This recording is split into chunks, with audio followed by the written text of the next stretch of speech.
so I'm struggling with my work for the Lord.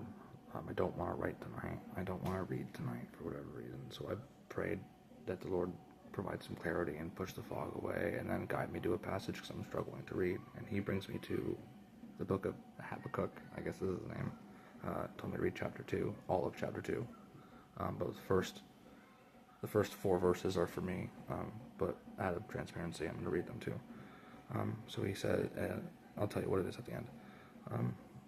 He says, I will stand my watch and set myself upon the rampart and watch to see what He will say to me and what I will answer when I am corrected.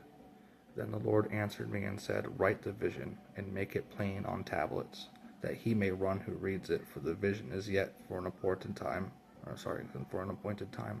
But at the end it will speak, and it will not lie. Though it tarries, wait for it, because it will surely come. It will not tarry. Behold the proud, his soul is not upright in him, but the just shall live by his faith. Indeed, because he transgresses by wine, he is a proud man, and he does not stay at home, because he enlarges his desires as hell. And he is like death, and cannot be satisfied. He gathers to himself all nations, and heaps up for himself all peoples.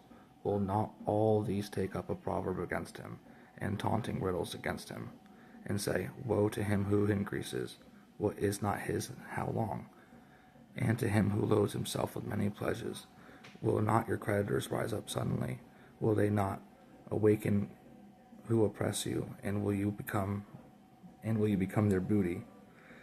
Because you have plundered many nations, all the remnant of the people shall plunder you, because of the men's blood and the violence of the land and the city and all who dwell in it. Woe to him who covets evil gain for his house, that he may set his nest on high, that he may be delivered from the power of disaster. You give shameful counsel to your house, cutting off many peoples, and sin against your soul. For the stone will cry out from the wall, and the beam from the timbers will answer it. Woe to him who builds a town with bloodshed, who establishes a city by iniquity. Behold, it is not of the Lord of hosts, that the peoples labor to feed a fire, and nations weary themselves in vain.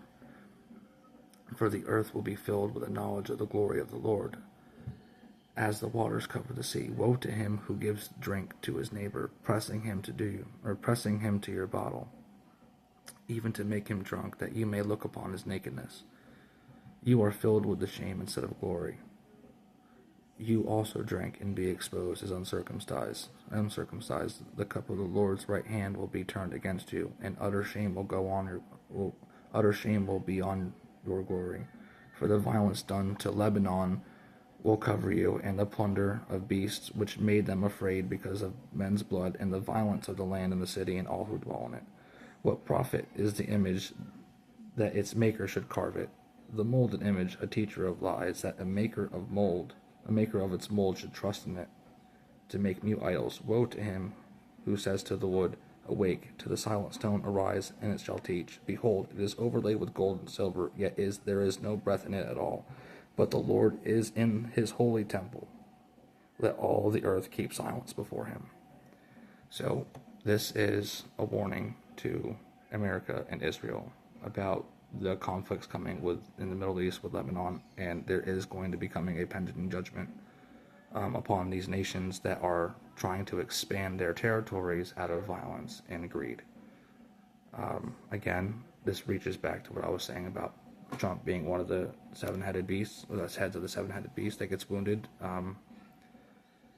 A couple of examples would be like him wanting to buy Greenland, and then all the extra tariffs so we can make a lot of extra money, with Doge stripping the government of all the wasteful spending just to make America more profitable and stronger so we can expand our territories. And then we're going to pump Israel full of a bunch of weapons so they can lay waste to their enemies, which we've been doing for years for them anyway. We're just going to put themselves in a position to do it for themselves. That way we can take a step back and work on things like the Golden Dome and the cartels.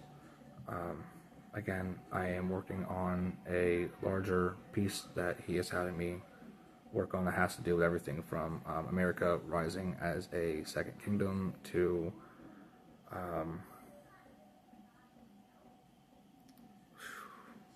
wars, famines. I had a dream about crazy flood and a lot of sick people that were almost like puppeting themselves to the water to get attention. It was kind of scary.